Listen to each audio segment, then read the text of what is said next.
Welcome to Fringe Pop 321, the show that believes the world is stranger than we think, but thinking should not be strange. Well, we have one more round with Vocab Malone, and we are talking about Black Hebrew Israelites, their beliefs, and sort of evaluating, getting a little bit of analysis there. And this time we want to talk about their view of salvation. So in earlier interviews, earlier times with you, you made some comments about only Israelites, only the Israelites, the real Israelites, the black Israelites, right, will be saved or are even eligible for salvation. And then the other thought was that, you know, when it really gets down to this, they have a merit-based system of some sort, of earning their salvation in some way. So I want to talk a little bit more about those ideas and, you know, are they coherent in terms of what we actually see in Scripture? Well, let's look at 4 texts they would use to say salvation is only for Israel and we are Israel. A lot of times when they use these, I'll say, well, you better hope you're interpreting those wrong because I don't think you're an Israelite. You better hope salvation is for Gentiles, which sometimes I just do that to get them thinking because it sort of incenses them. But it's just something to which is useful. Well, it's just something to get the conversation going. Right. But we have good conversations, though. Don't get me wrong. I've had some great conversations with just recently with a guy in Detroit named Inop, for example. So we have good conversations. But sometimes I'll say that. But we can have fun. So John 4:22, Jesus is speaking to a Samaritan, by the way, which I think is significant in this discussion. Yeah. And when this phrase is there, salvation is of the Jews, they interpret that to mean salvation is only for the Jews. That's how they work for that. That's how they work that passage. Psalm 147, 19 to 20 is really big for them. The word of the Lord is revealed only to Jacob, not any other nation. So, hey, the Bible's only for us. So sometimes in a debate, when they're not doing too well, they'll say, hey, the book's not even for you anyway. You don't have any business interpreting that. You can't teach me, and that's not even your book anyway. What are you doing? Or are you looking at my book? Matthew 15:24, Christ is only sent to the lost sheep of the house of Israel is what they point to that understanding of that verse there. Did you read the verse? Do you have it? No, I'm paraphrasing the way they utilize it. Okay, I'm not reading the actual. Because I don't think that's what that one says. Yeah, that's not what it says. Here, I'll read what it really says, but that's how they. I'm basically showing you how they actually use the verse, not that one I didn't quote. The Psalm 147 one I did quote, but let me read it here. I was sent only to the lost sheep of the house of Israel, at least in the CSB. But one thing I tell them is, well, let's go to the end of Matthew and make sure Matthew doesn't contradict Matthew. Yeah. And Jesus says in Matthew 28, 19 to 20, go into all the nations. Yeah. And they say, well, our people were scattered throughout all the nations, so that just means simply that you pull them out of each nation that they're in. But that's and Jesus spends lots of time in Galilee, otherwise known in the Old Testament as Galilee of the Gentiles. Right. Okay. That's the Old Testament, not the New Testament. That's the Tanakh. Yeah. Okay, but anyway, go ahead. And of course, Acts 1:8, I'll make you witnesses, and Jerusalem, Judea, all the uttermost parts of the earth. Right. Yeah. And then that's sort of like a table of contents for the book of Acts because that's what they do. But they say that's because our people are everywhere. This is what they do with those kind of passages. Now remember, they accept the Apocrypha, as I mentioned earlier, as scripture. And there's various reasons, but they find it helpful. And 2 Ezra 6:54 through 56 says along the lines that all nations other than Israel are likened to mere spit or spittle. And the Apocrypha does say that, they're likened to mere spittle. And so that kind of impulse during Second Temple Judaism shows up in 2nd Ezra, and they utilize that to say, well, all of these things make sense in an Old Testament context. I mean, Israel was the chosen, the others are not chosen. The others are under judgment, what I call the Deuteronomy 32 worldview.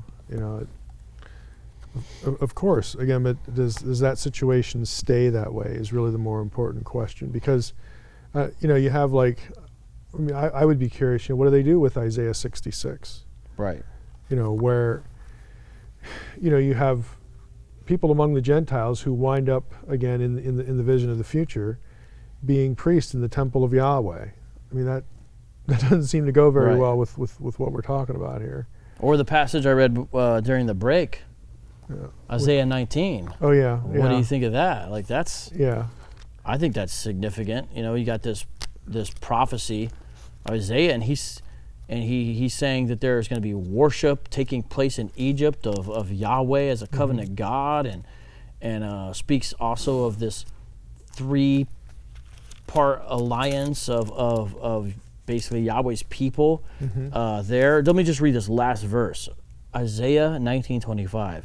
The Lord of armies will bless them, saying, Egypt, my people, Assyria, my handiwork, and Israel, my inheritance, are blessed. I mean, Egypt, my people? Yeah. Of course, Hebrew Israelites that are the One West variety just say, yeah, that's the Israelites living in those lands. But it's clearly not saying that. Right, it's just not what the text says. But that's the kind of thing they do. But that's a great passage. Read Isaiah 19, especially verses 16 down to 25.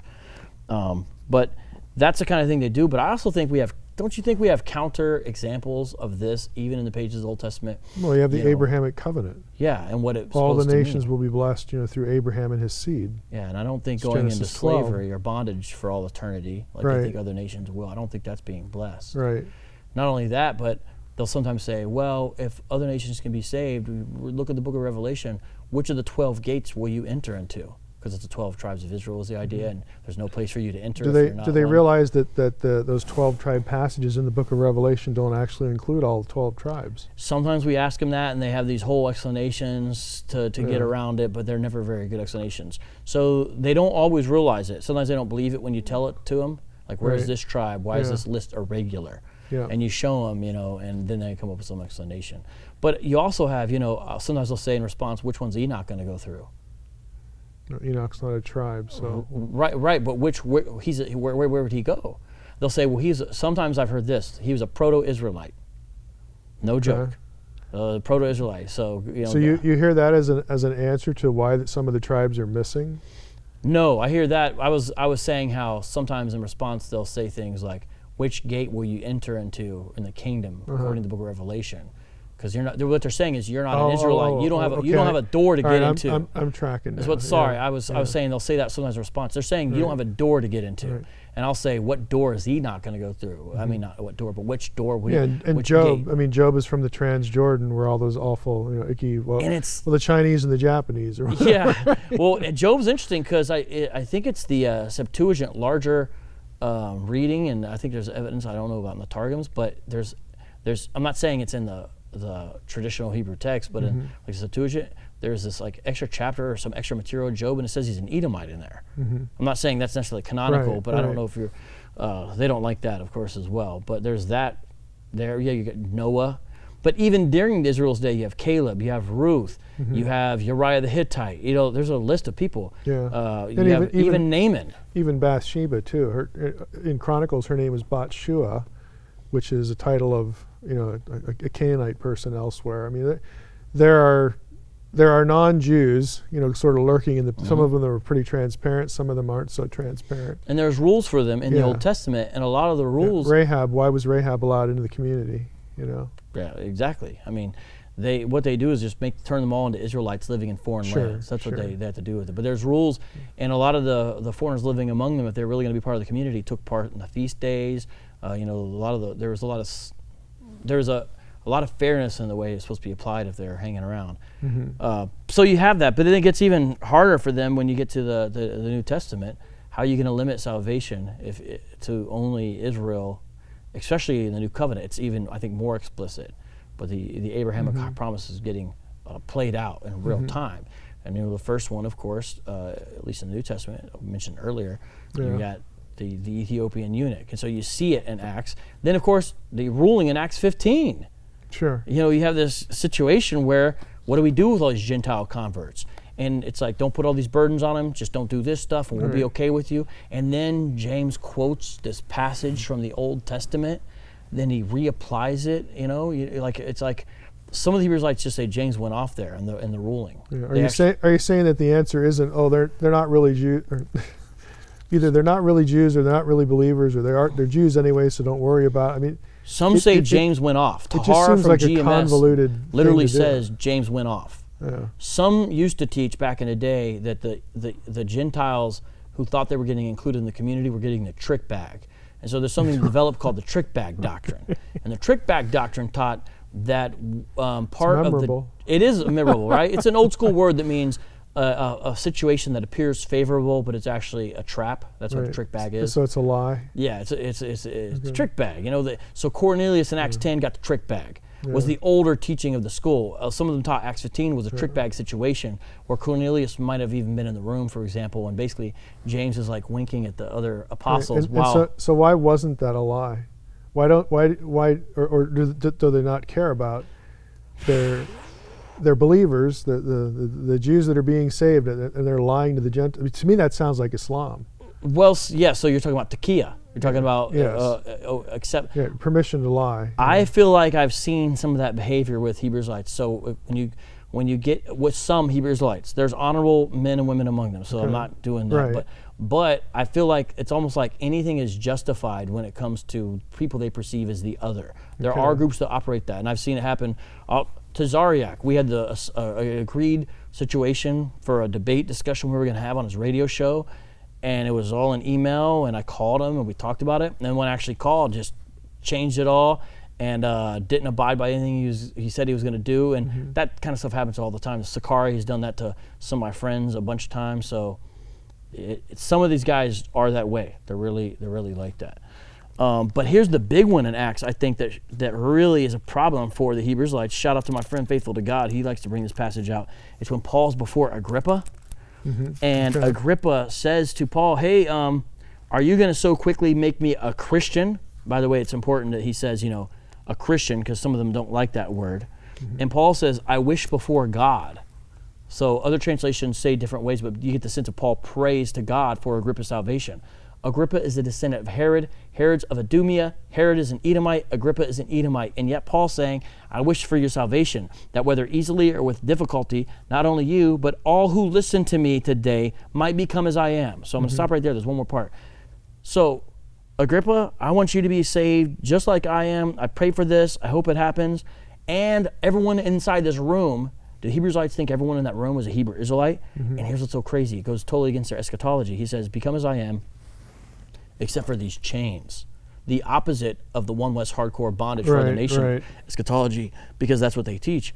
And yet Paul's not saying that. So Hebrew Israelism is not apostolic. They go around with the 12 tribes chart, say, who's your father, what's your nationality?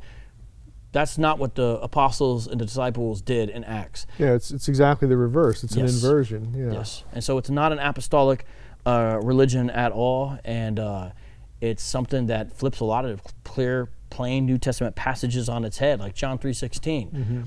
God so loved the world.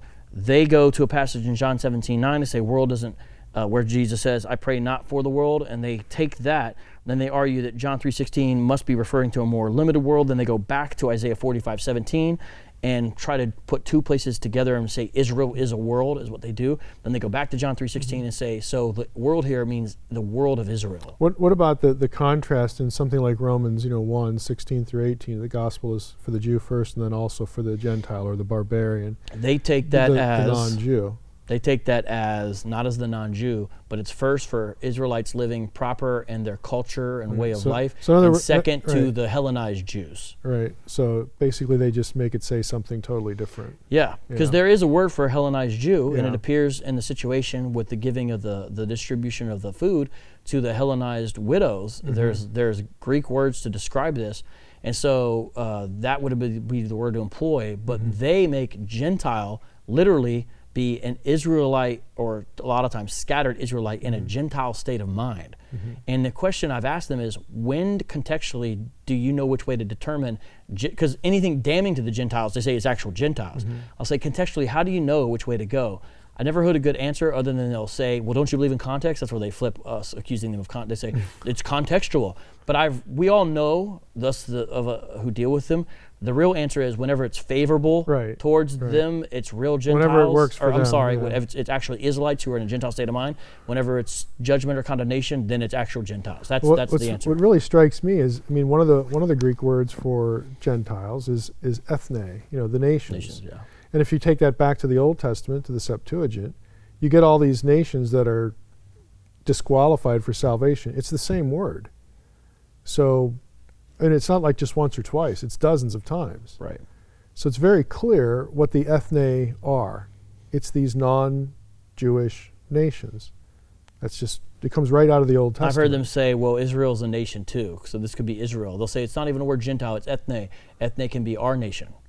Well, but then you get a pronoun that with the little word our. Yes, so I've mentioned that because there's a couple places where that appears, but it always has a qualifier that lets you know who it is. What about when the word Israel occurs opposite ethne?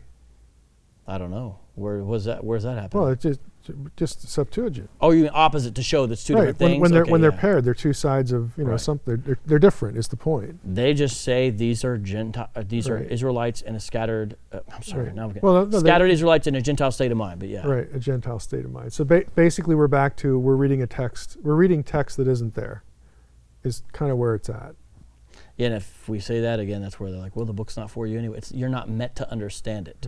Right. So they're looking at the words, and then other words just kind of pop in there, and we can't see those words. Well, do you remember? It's kind of like a paranormal event. No, seriously. Do you remember here where we read the children's book on a previous episode, and right when it's quoting Deuteronomy 28, instead of just letting it be verse 68, just go ahead and parenthetically adds bondage. It's like the Jehovah's Witnesses New World Translation when it comes to Colossians 1. Yeah, it transcends translation to being interpretation. Christ created all things, and they just slip in the word other. They just put Christ created all other things. It's not in the Greek text.